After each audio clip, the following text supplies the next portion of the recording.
Welcome to medical physiology lectures. आज का हमारा टॉपिक है हीमोलाइटिक जॉन्डिस, जिसे प्री हिपैटिक जॉन्डिस भी कहते हैं। तो इस पे कई बार शॉर्ट नोट क्वेश्चंस तो आते हैं, लेकिन आप जब अर्ली क्लिनिकल एक्सपोजर में भी इस पार्ट को लिया जाता है, ठीक है।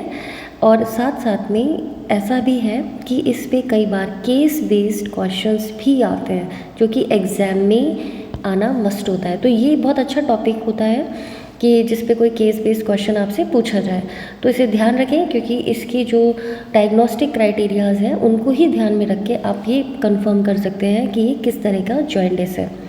So let's start the topic. पहला है कॉज, एक्सेसिव ब्रेकडाउन और हीमोलाइसिस ऑफ आरबीसी। मैकेनिज्म क्या होती है? Due to excessive breakdown of RBCs, large amount of unconjugated bilirubin in circulation increase. Unconjugated bilirubin जो होता है लिपिड सॉल्यूबल होता है, ध्यान रखें। और इसके साथ साथ में ये चूँकि एल्ब्यूमिन से बाउंड होता है, तो ये यूरिन में अपेयर नहीं होता, तो लिवर में ब्लड में इसकी कॉन्सेंट्रेशन इंक्रीज हो जाती है। Even healthy liver not able to conjugate all and no excretion from the kidney, तो ब्लड में इसकी कॉन्सेंट्रेशन जो है वो बढ़ती चली जाती है। टाइप्स ऑफ सीरम बिलीरुबिन, इसमें टाइप क्या होता है? सीरम बिलीरुबिन जो इंक्रीज होता है दैट इज़ अनकॉन्जुगेटेड। ध्यान रखिएगा, एमसीक्यू क्वेश्चन है सारे, वाइवा वॉइस क्वेश्चन है, पूछे जाते हैं केस बेस्ड में। सपोज आपको ये दिया जाए कि अनकॉन्जुगेटेड हाइपर बिलीरुबिनीमिया है, तो आप ध्यान रखें कि ये कहाँ होता है। Next is van den Bergh test. तो इस तरीके के जॉन्डिस में जब वैन-डेनबर्ग टेस्ट करते हैं तो इनडायरेक्ट पॉजिटिव रिएक्शन होती है। क्यों? क्योंकि अनकॉन्जुगेटेड बिलीरुबिन प्रेजेंट होता है ब्लड में। यूरिन बिलीरुबिन एब्सेंट होता है, क्योंकि अनकॉन्जुगेटेड बिलीरुबिन जो है insoluble in water.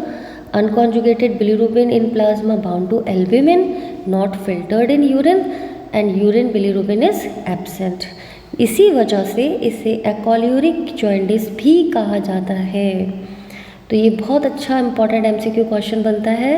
Which type of jaundice is known as एकोल्यूरिक jaundice, यानी no bile pigments in urine, ठीक है। नेक्स्ट आता है यूरिन यूरोबिलिनोजन। ये इंक्रीज़ हो जाता है। अगर आपने मेरे पहले के चैप्टर्स पढ़े हुए हैं तो इसमें मैंने आपको समझाया हुआ है कि यूरिन यूरोबिलिनोजन क्या होता है, तो प्लीज़ आप वहाँ से देखें।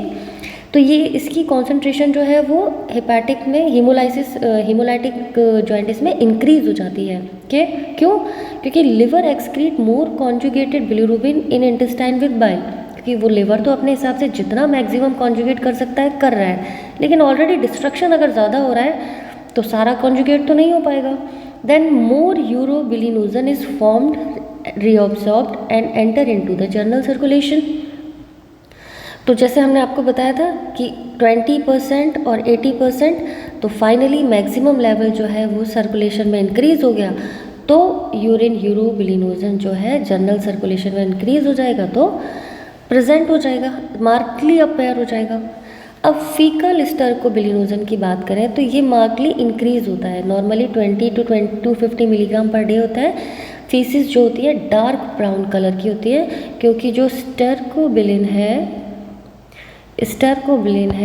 ये ब्राउन कलर के लिए रेस्पॉन्सिबल होता है टू फीसिस, ठीक है। फीकल फैट ये नॉर्मल रहता है, 5 से 6% of total intake per day as usual. जब हम स्पेसिफिक ब्लड टेस्ट की बात करते हैं तो पेरिफेरल ब्लड फिल्म क्या दिखाती है?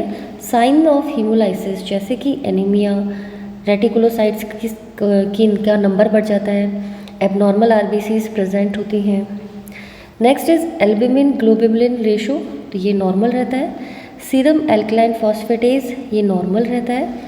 लिवर फंक्शन टेस्ट नॉर्मल रहते हैं, क्योंकि प्रॉब्लम लिवर के लेवल पे नहीं है, प्रॉब्लम है कि हीमोलाइसिस ज़्यादा हो रहा है, डिस्ट्रक्शन ज़्यादा हो रहा है, और जितना यूडीपीजी है उतना सारे डिस्ट्रक्शन से हुए बिलीरुबिन को कॉन्जुगेट करने में समर्थ नहीं हो पाता, इसलिए लिवर के लेवल पे फंक्शन टेस्ट नॉर्मल आएंगे।